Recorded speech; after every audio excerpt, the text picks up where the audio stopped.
Guys, may aga ari naman ta sa bago ta nga video. Ang subong nga aga ang nagainit ko sa tubig para makapangapi kami. Ang isa pa kitang pagkatandaan ta nga kung mag-stayin ta ang pakikisama sa aton nga mga kapdanan kay sa paginasagot ta nga dapat nga pagkatandaan kay para ang aton nga mga couple maging close ta. Isama na kita guys karon may pagkutang nga video pagit nga ipakita sa aton nga obra. Ang amon nga obra karon dito naman sa babaw sa may kisame to sa babaw at sa slab ang applyan to karon flexiban kag ang mga detik-detik sa mga palibot ng butangan ta kung epoxy. Ipakita ko sa inyo karon guys kung paano i-apply. Guys, ari na kami sa slab nang panglimpyo kami una sa tanan kung mag waterproofing ta na unahon tagit ano yung panglimpyo git nato ng palibot sa aton nga ibutangan waterproofing kag paon ta mga sagbot mga lumot-lumot limpyohan tagit na mayo guys para makapinitit mayo ang aton nga waterproofing.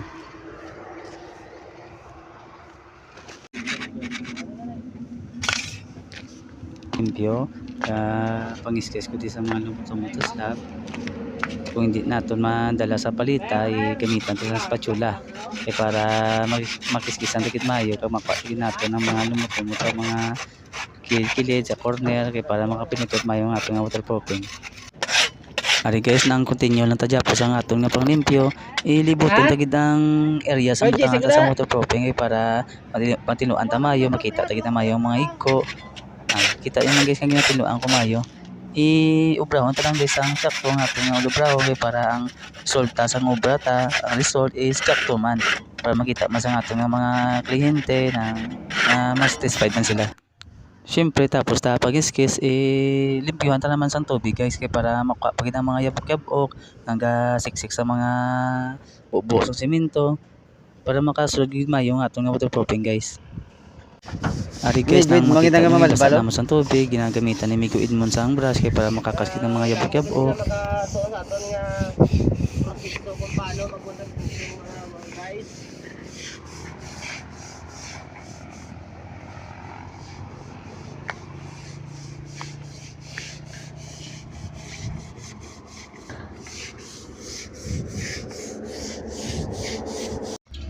Amo ni sa galit guys ang gamiton ta sa waterproofing ta ng Mortaplex iya ka D-base. Ang ginaluan ni siya guys ang sang semento ng matamaton ta lang i-mix ta mayo nga maglapuyot sa guys okay na sa dayon guys pwede ta na sa ibutang. Tapos amo ning gamiton ta guys ari guys ng concrete epoxy ang duwa ni sa kaklase guys. Ang ginaha-mix man ni sa guys. Amo na gamiton ta guys sa mga crack ng semento. Na sa amo ni guys na i-grindiran na sa guys mayo guys kay para magdako ang iyang crack para makapinitit mayo nga atong concrete epoxy. Okay. Ari na guys nang makita nyo gina-apply na sa namon sang waterproofing nang gigamitan ni sa namon guys ang roller. Pwede man ni sa guys gamitan sang butsa brush. Depende sa inyo guys kung anong gamiton nyo nga gamit. Libuton ta gini sa guys sa bilog nga area guys. First coating pa lang ni sa guys. Ulaton ta sa magmala tapos amo pagsikang coating ta. Guys ari na ang resulta sang amon nga waterproofing. Namon na sa guys kag ari guys ang ibutangan namon sang concrete epoxy. Ang bairo na lang ni sa guys kag masilyahan kag pintahan okay na ni sa dayon. Guys, salamat sa paglantaw sang ako nga video. Nang pasensya lang gid kung gamay lang ang naobra ko nga video. Pero tani may nahatag mo ko sa inyo sang paghibalo sang amon nga obra. Ang gamay lang nga learning guys Kag sa dason tingwaan ko maka-obra sang video nga pang pag-good vibes lang guys nga lang makayom lang ta. Ang ako ni nga obra guys is lingaw-lingaw lang ni guys lang madula lang sa pagka-board kapin pa nga guys tiin sa obra. Ang pinaka-importante guys is lang kalingaw ka sa obra mo is palangga mo ang obra mo bisan anong klase nga obra.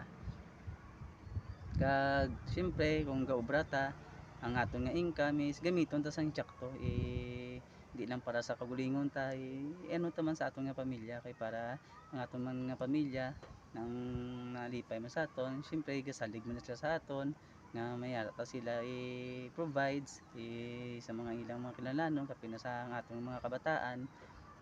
Amo lang na guys ang tani masuportahan yung akon nga vlog ng first time ko lang ni guys nga nag vlog vlog ko try ko lang guys kay tani nang maglawig ko kag pasensya na kamo sa akong nga video nga ang akong pagka-edit is hindi pa maayo kaya akong cellphone is mayo tani kong iPhone lang ni nang salamat guys ang kita ay ta sa dason nga video ko halong tatanan okay.